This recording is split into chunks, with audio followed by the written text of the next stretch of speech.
Hello and welcome to Alpha Zoka Karwa दोस्तों and welcome back rather I would say to our new podcast. So आज के podcast के लिए मेरे पास आपके लिए एक सवाल है कि how many of you think that you will be able to land your desired job or your dream job immediately after you graduate from your college or your post graduation? आप में से कितने लोगों को लगता है कि आपको आपका ड्रीम जॉब मिल जाएगा तुरंत ही? तो इसका जवाब आप मुझे कमेंट सेक्शन में बताइए. मुझे बहुत इंटरेस्ट रहेगा आपके कमेंट्स पढ़ने में कि आप लोगों का क्या व्यू है इस बारे में. तो आज का पॉडकास्ट शुरू करते हैं. पहली बात मैं ये कहना चाहूँगा कि आज की दुनिया में लोग अपनी पर्सनल ग्रूमिंग या फिर अपने क्वालिफिकेशन पे बहुत ज़्यादा डिपेंड करते हैं टू लैंड अ जॉब. लेकिन वो कई बार ये भूल जाते हैं कि इसमें एक और एस्पेक्ट आता है जो कि उतना ही ज़रूरी है, रादर मैं बोलूँगा सबसे ज़्यादा ज़रूरी है टू लैंड अ जॉब. वो है आपका प्रोफेशनल ग्रूमिंग या फिर आपका इंटेलेक्चुअल ग्रूमिंग. इंटेलेक्चुअल ग्रूमिंग ऐसा कोई टर्म नहीं है, लेकिन ये मेरा एक कल्टिवेटेड टर्म है जिसमें मुझे लगता है कि people should develop the right mindset while working in a corporate structure. अब कैसा होता है कि जिन लोगों ने भी जिंदगी देखी है या फिर जिन लोगों को पता है कि हार्श रियलिटी क्या है जिंदगी की, दे नो कि व्हेन यू क्वालिफाई और when you graduate from college you are not employable immediately if you don't have the right skills or the technical know-how which is required to do that job. अब इसमें जो main बात आती है कि आप ये जो एक्सपीरियंस है या फिर जो स्किल सेट्स है वो लाएंगे कहाँ से. आप आज कोई भी क्लासिफाइड देख लीजिए या फिर लिंक्डइन पे कोई भी वैकेंसी देख लीजिए, आपको एक तो जो अच्छे पोजीशन पे है, जो अच्छी पोजीशंस या फिर ओपनिंग्स है, वहां पे आपको डिमांड करते हैं an experience. Experience might be ranging from 3 years 5 years in the industry, लेकिन वो एक्सपीरियंस बहुत से लोगों के पास है ही नहीं. तो ये एक्सपीरियंस कहाँ से लाए या फिर वो स्किल्स जो जरूरी है, if you don't have an experience तो आप वो स्किल्स लाए कहाँ से. तो इसके दो रास्ते होते हैं. इधर you do a course for it which will be an auxiliary to your existing course which might be your graduation और पोस्ट ग्रेजुएशन, या फिर आप कोई वीडियोस देख लीजिए सोशल नेटवर्किंग साइट्स पे जहाँ पे आपको लर्निंग में फ्री लर्निंग है, मेंटर्स है, वहां से आप कोई वीडियोस देख लीजिए और सीख लीजिए. या फिर थर्ड ऑप्शन जो आपके पास रहता है, that option is to do internships. Internships paid होते हैं, अनपेड होते हैं या फिर एकदम लो पेड होते हैं, जिसमें सिर्फ आपका बेसिक जो एक्सपेंस है या फिर फ्यूल एक्सपेंस है वो निकल जाए. अब most of the internships in India that I have seen are unpaid, लेकिन लोगों को ये अनपेड इंटर्नशिप्स करनी नहीं है. They don't want to do the ground work. उनको यही लगता है कि जब वो पास हो जाएंगे तो उनके पास एक डैजलिंग जॉब होगा in a big company, in a fancy office. लेकिन वो ये भूल जाते हैं कि to get all that you should have दो स्किल्स. क्योंकि कल को अगर आप जाते हैं किसी कॉर्पोरेट ऑफिस में और आप उनको बोलते हैं कि मैं अभी अभी क्वालिफाई किया है, मेरे पास ये डिग्री है, फलाना ढिमकाना है, लेकिन वो अगर वो आपको बोले, वो आपको एक टास्क दे, तो आप में से कितने लोग हैं जो उस टास्क को सक्सेसफुली कर पाएंगे इन द फर्स्ट अटेम्प्ट. क्योंकि वहां पे टर्मिनोलॉजी जो एक्चुअल लाइफ में यूज होती है वो अलग होती है पूरी तरीके से. It is not your bookish language which is used there. या फिर आपके बुक्स में जो कंसेप्ट्स होते हैं, नॉट नेसेसरी कि आपके इंडस्ट्री में या फिर वो आपके कॉर्पोरेट लाइफ में वही सब तरीके से काम चले. क्योंकि अब बेसिकली आप इंडिया की बात ले लीजिए, जो बुक्स हम लोग पढ़ते हैं या फिर जो कंटेंट हम लोग कंज्यूम करते हैं ड्यूरिंग आवर स्टडीज, तो वो यूजुअली ऐसा होता है कि that is theoretical in nature. उसका प्रैक्टिकल एप्लीकेबिलिटी बहुत ज्यादा कम होता है. मतलब उसका इम्पैक्ट उतना होगा नहीं in your real life. Those thoughts are just to develop those morals, those ethics, those work culture ethics in you. लेकिन उसका एक्चुअल लाइफ में यूज उतना होता नहीं है, क्योंकि आपको काम करना पड़ता है अलग तरीके से. You need to develop that instinct to get things done, to get your work done. और इसी के लिए आपकी जो एम्प्लॉयबिलिटी का फैक्टर होता है वो डिपेंडेंट होता है इसी चीज पर. तो ये सब करने के लिए जब आप इंटर्नशिप्स करेंगे तो आपको ग्राउंड वर्क पता चलेगा that how things work actually in real life. और तब आप एक्चुअल में जब आगे जाके आप एंटरप्रेन्योर बनेंगे या फिर लीडर बनेंगे या फिर अपने टीम को लीड करने की कोशिश करेंगे, तब आपको पता होगा कि काम कैसे चलता है. तो तब कोई आपको ये नहीं बता सकता कि नहीं मेरा ये चीज की वजह से काम अटक गया या फिर वो चीज की वजह से काम अटक गया. कोई बहाने नहीं दे पाएगा आपको, बिकॉज यू नो कि हाउ थिंग्स आर डन. अगर कोई गलत चीज बोलेगा या फिर if someone is trying to fool you, you will immediately be able to face that challenge and आप उसको बता पाएंगे कि नहीं, you are doing it the wrong way, this is not how things are done. You will be able to deliver on the work that is expected from you. और यही होता है कि कॉर्पोरेट लाइफ में अगर आपको ग्रो करना है तो you need to have a certain street smartness. आपके पास वो स्किल होना चाहिए, वो कम्युनिकेशन का एक पैशन होना चाहिए. Because communication is the key to everything. अगर आप कॉर्पोरेट लाइफ में कम्युनिकेट करेंगे, then you will learn, then you will be able to express your thoughts better, then you will be able to give your inputs, and आपके काम में वो reflect होगा और आपकी ग्रोथ उसी से बढ़ती जाएगी. और कैसा है, आजकल लोग ये ग्राउंड वर्क क्यों नहीं करना चाहते? बिकॉज उनको लगता है कि they are being under employed. And in fact आज सुबह ही जब मैं ये वीडियो रिकॉर्ड कर रहा हूं, तो आज के ही दिन मैंने अपने कुछ दोस्तों से ये बात डिस्कस की, एंड मेरे पास बहुत इंटरेस्टिंग सा ये एक ओपिनियन आया कि they are agreeing with me. क्योंकि बहुत सारे लोग हैं जो इस बात से एग्री नहीं करेंगे, उनको नहीं लगता, they live in an imaginary world कि जॉब उनका सिर्फ डिग्री पे डिपेंड करता है. लेकिन नहीं, ऐसा नहीं होता. और कई बार क्या होता है कि बहुत सारे जो अच्छे कोर्सेज है उसमें ऑलरेडी उनके कोर्स स्ट्रक्चर में इंटर्नशिप्स का इंपॉर्टेंस होता है. मतलब अगर आप वो इंटर्नशिप्स नहीं करेंगे तो you will not be eligible to qualify for those jobs, या फिर यू वोंट बी ग्रेजुएटिंग. जैसे कि अगर आप सीए की डिग्री देख लीजिए तो उसमें 3 साल की इंटर्नशिप या फिर आर्टिकलशिप मैंडेटरी होती है. अगर आप किसी लॉ फर्म में काम करना चाहते हैं या फिर आप लॉयर बनना चाहते हैं तो you need to work in a law firm prior to becoming a lawyer. या फिर अगर डॉक्टर के फील्ड में देख लीजिए तो there is mandate that they need to do an internship in a hospital so that they know how to treat a patient beforehand. ऐसा नहीं हो कि वो डॉक्टर बन गए और पहले दिन ही पेशेंट के पास जाए and they don't know what to do. तब जाके आप एक्सपेरिमेंट नहीं कर सकते पेशेंट की लाइफ के साथ कि अब मैं क्या करूं, बिकॉज तब आपसे ऑलरेडी एक्सपेक्टेड होगा कि आपको पता है कि क्या करना है. सो यहाँ पे एक रिस्क फैक्टर आता है. ऐसे ही जितने भी मेजर डिग्रीज है उसमें ये जरूर आता है फैक्टर. अगर आप इंटीरियर डिजाइनिंग देख लीजिए या फिर आर्किटेक्चर देख लीजिए, इन सब में इंटर्नशिप इंपॉर्टेंट है. लेकिन कुछ फील्ड जो मुझे लगता है कि जहां पे इंटर्नशिप को उतना वैल्यू ही नहीं मिलता. फॉर एग्जाम्पल अगर आप एमबीए की डिग्री देख लीजिए तो वहां पे आपको समर इंटर्नशिप्स करने होते हैं या फिर एक्चुअल रियल लाइफ प्रोजेक्ट्स करने होते हैं. लेकिन कितने लोग, आप अपने आसपास भी देख लीजिए कि आपके फ्रेंड्स कितना सीरियसली करते हैं समर इंटर्नशिप्स को. They just do it as time pass, या फिर उनको लगता है कि बस ये कर लो, काम खत्म.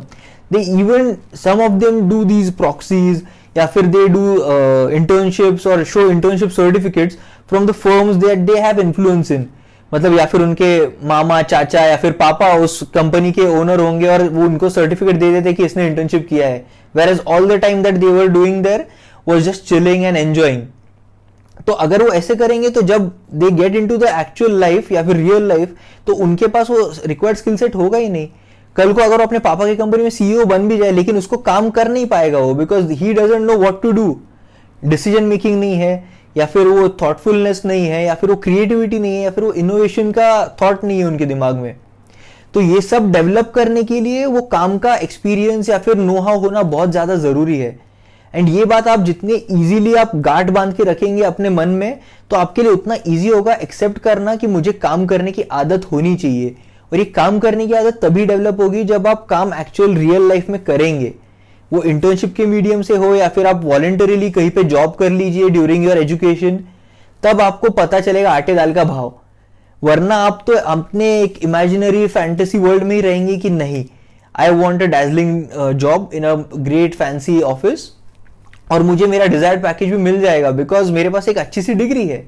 लेकिन वैसा होता नहीं है, क्योंकि अगर आप देखेंगे तो majority of people think that they are under employed if they get a low package at the beginning.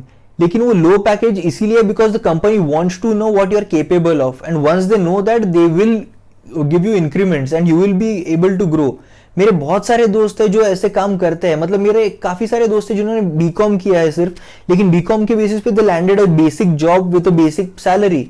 लेकिन as time passed by and they gain certain experience in their industry या फिर इन देयर जॉब, तो उनके packages भी develop होते गए, grow होते गए, and right now they are earning a decent package where they are able to run their own expenses, they are able to live by their self, they are not dependent on their parents, या फिर दे are not dependent कि उनको आगे जाके कुछ बड़ा काम करना पड़ेगा तभी जाके उनकी लाइफ चलेगी. अभी जैसे वो मेहनत कर रहे हैं उसी मेहनत के साथ या उसी डेडिकेशन के साथ उनकी जिंदगी चल सकती है. उनके डे टू डे खर्चे तो निकल ही जाएंगे, इफ नॉट लग्जरीज, लेकिन डे टू डे खर्चे जरूर निकलेंगे. They will be able to live a good life. They don't have to spread their arms in front of someone just to give them a job या फिर just to get some finances for their family, to support their family. तो ये जानना बहुत ज्यादा जरूरी है कि अगर आप एम्प्लॉयबल बनना चाहते हैं तो आपको मेहनत करनी पड़ेगी इनिशियली, तभी जाके आप ग्रो करेंगे. इसके लिए अगर मैं आपको एक एग्जांपल दूं तो मेरे डैड के एक फ्रेंड है जिन्होंने बेसिकली बीकॉम किया, एमकॉम किया एंड देन उन्होंने एक बेसिक छोटी सी डिग्री की जो अब रिलेवेंट इतना नहीं है, मतलब उसका नाम अलग होगा, शायद आपको पता भी ना हो, MPM, masters of personal management. ये डिग्री करके he started with a very basic job. अब वो मास्टर्स किया हुआ बंदा है, लेकिन नहीं, उन्होंने स्टार्ट किया with a very basic job eight with a salary of 1300 rupees, mere 1300 rupees per month. Or there was a point where they even earned 1 crore per annum. That is the kind of growth that I am speaking about. अगर वो इतना grow कर सकते हैं just by starting at a very ground level, 1300 की salary के साथ उन्होंने स्टार्ट किया and now after 15 years he has been able to develop a package for himself which was worth 1 crore per annum. तो वो ग्रोथ का जो factor है ना, आप ही कैलकुलेट कर लीजिए कि उनका ग्रोथ कितना था पर ईयर फॉर 15 ईयर्स, तो आपको आपका आंसर मिल जाएगा कि आपको क्या करना है। और ये जो एक रास्ता होता है ना कि आपकी मंजिल आपको पता है, लेकिन उस मंजिल तक पहुंचना कैसे है, ये रास्ता आपको खुद ही बनाना है। और ये रास्ता बनाने के लिए मेहनत जरूरी है इनिशियल डेज में, ताकि आगे का जो रास्ता है उसका प्रोसेस बहुत ज्यादा स्मूथ हो जाए। और ठीक है, चलो आपने ये सब कर लिया, लेकिन बहुत लोगों का दिमाग सिर्फ एक ही डायमेंशन में चलता है कि अगर वो एक अच्छा सा जॉब कर ले और 9 to 5 अपना रेगुलर रूटीन चलाते रहे तो उनका काम चलता रहेगा। लेकिन नहीं, ऐसा नहीं होता। They should be ready to understand कि जब सिचुएशन डिमांड करेगी या क्लाइंट डिमांड करेगा या फिर there are deadlines, they will have to work beyond their regular times. उनको ऐसा लगता है कि वो एक्सप्लॉइट कर रहा है उनका एम्प्लॉयर उनको, लेकिन उनको ये समझ में नहीं आता कि अगर उन्होंने बिफोर हैंड काम किया होता, नॉट जस्ट बिकॉज उनको करना है या फिर 9 to 5 में उनको जितना काम हो सके उतना करेंगे और बाद में कल करेंगे, उस एटीट्यूड के साथ they won't be able to grow. क्योंकि उनको अगर पहले काम कर लेंगे और बाद में they would be able to relax. नहीं तो पहले आराम कर लिया और बाद में अगर उनका बॉस उनको बोलता है कि आपको ज्यादा देर रुकना है तो they are not able to do that, and उसके बाद उनका फ्रस्ट्रेशन आने लग जाता है, इरिटेशन आने लग जाता है, and that doesn't help at all. तो काम करने की आदत रहेगी तो यू नो कि ऐसा होने वाला है रियल लाइफ में, I will have to work extra hours to deliver on time, मेरे जो डेडलाइंस है उसको मैं फॉलो कर पाऊं। तो ये बात आप समझ लीजिए और अपने दोस्तों को समझाइए या फिर अपने जो आसपास रिलेटिव्स हैं उनको समझाइए, बिकॉज अगर उनका ये माइंडसेट है कि वो बिना काम किए या फिर बिना एक्सपीरियंस के किसी कंपनी में जाके काम करेंगे और उनको उनका डिजायर्ड पैकेज मिल जाएगा, तो ऐसा नहीं होने वाला। एक बात तो ये हो गई।